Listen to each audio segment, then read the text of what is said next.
things I would like to leave you with is that essentially what Jackson started out with. The usability participants aren't going to tell you how to fix your app. All it does is it shows you what's wrong, and it's really up to you to iterate to find the solution and then test again. One thing that I like doing is, since we're small, is essentially, let's say you get 10 people that are going to help you out with usability studies, and you get to participant number 4 or 5, and you've learned as much as you can. You tell the other 5, can I get a rain check with you? I mean, of course, they're not going to be coming in, but these are friends that you're going to ask. You basically go to them when you made your next set of iterations, right? So you keep continually iterating, and you keep continually learning. By the time you get to the end of your product, you ship something really nice and dandy. So the conclusions that you draw from your usability test, you don't need to necessarily wait until your next usability test to think about them again, right? Like if you can start to design to write out some heuristics and say, my design is successful in the next iteration if it X, Y, Z, and then constantly evaluate your progress against those heuristics that you developed during the previous test. So, don't think of it as like a one-day thing, like a one-day test, like you're on Shark Tank or something like that, and it's like win or lose. You can definitely make it worth, a few weeks of time and a few months of time, depending on what you're doing. Yep.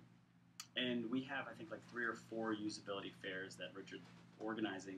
Next week is with all of us, I think all the fellows and members. And the following weeks are even more important for us because essentially Richard's doing all the, basically getting all the doctor participants, all the, what groups do you have, Richard, actually?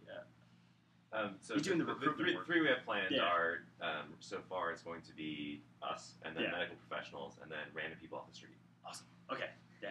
And so the medical professional ones, I would say everyone definitely take advantage of because when it comes to recruitment, you pay more. Like at Microsoft, we pay more for certain specialties, and so if we have doctors coming in here, that's the expensive test for everyone to run. So definitely have something really solid ready by then. And I guess the cool thing is you get to do one next week, iterate on your product, learn a bunch, learn how to kind of get your first run at doing a usability test, and you get to nail it with the doctors and then nail it with the randos. The randos. From the start, we should just go out and be like, "You, Skimble, do this." Like, we might do that. Yeah. Do you have any questions on? Is there a PC version of Silverback? There's not. There's Camtasia though.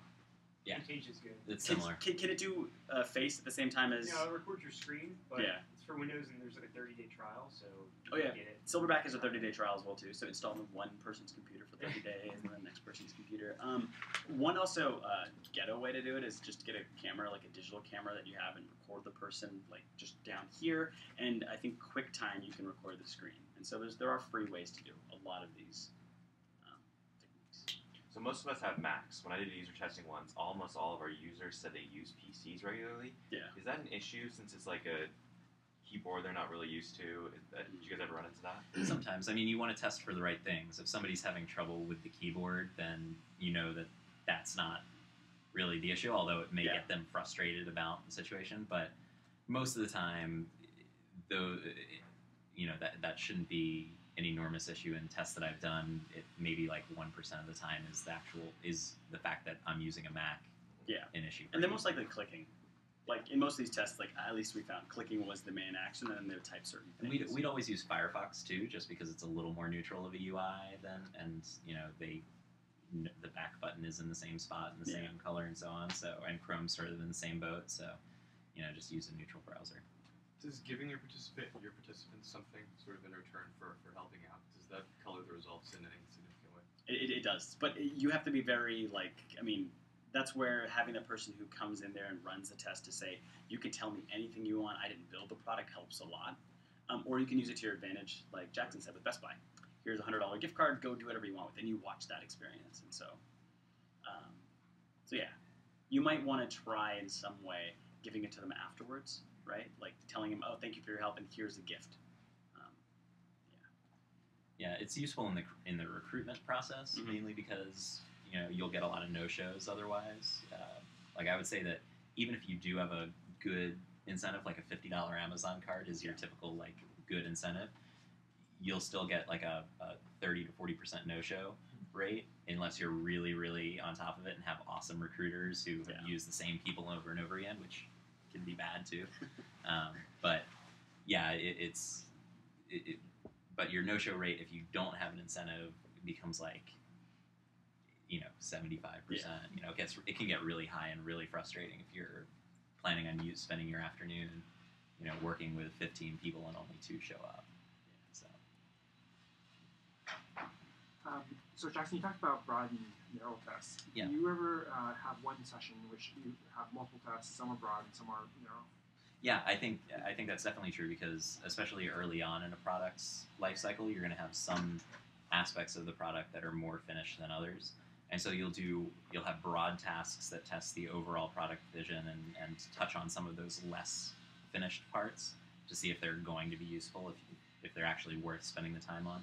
And then the detailed tests really dive into the parts where you have been able to spend your time. So I would say that when you're really, really early on, the broad tests are the more useful ones. Yeah.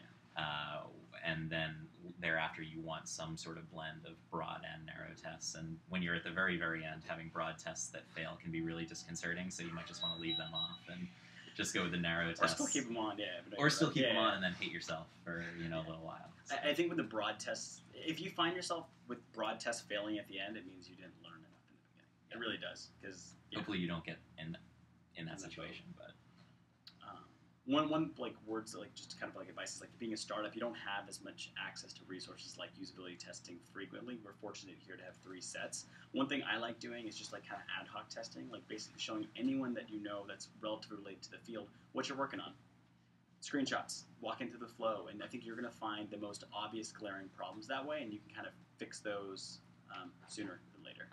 So, and it's really nice. Like a lot of, I think the apps here are mobile based, so you can actually take them anywhere with you.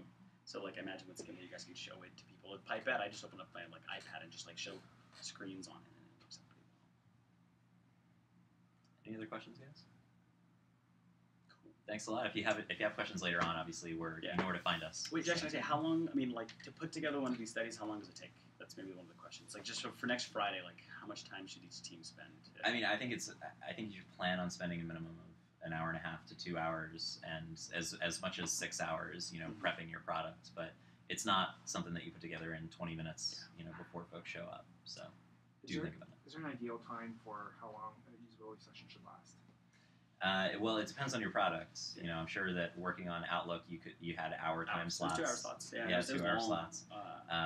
You probably don't want to do that next Friday. You probably want these to be like 10 to 15 minute things. Richard has his slot of 15-minute slots, so 15-minute ones. Outlook ones, we actually did even longitudinal studies, which we basically gave it to them for 6 months before the product release. But and in those cases, you want to design your study with that in mind. You want to say, well, we expect this task to take 30 seconds. Yeah. Allow a minute for it, or a minute and 30 seconds even, just in case. And then this one's going to take 2.5 minutes, so allow 4 or 5 minutes for that one. And if they fail the task, i.e. they don't complete it, you mark it, right? If they can't do it in 30 seconds, that's something to note. Sorry, they didn't fail the task. You failed to design it right. So, they never failed the task. Yeah, they never failed the task. It's just us. Only you fail. Exactly. Only we fail. Yeah. Thanks for putting this Cool. together. Thanks, guys. Yeah.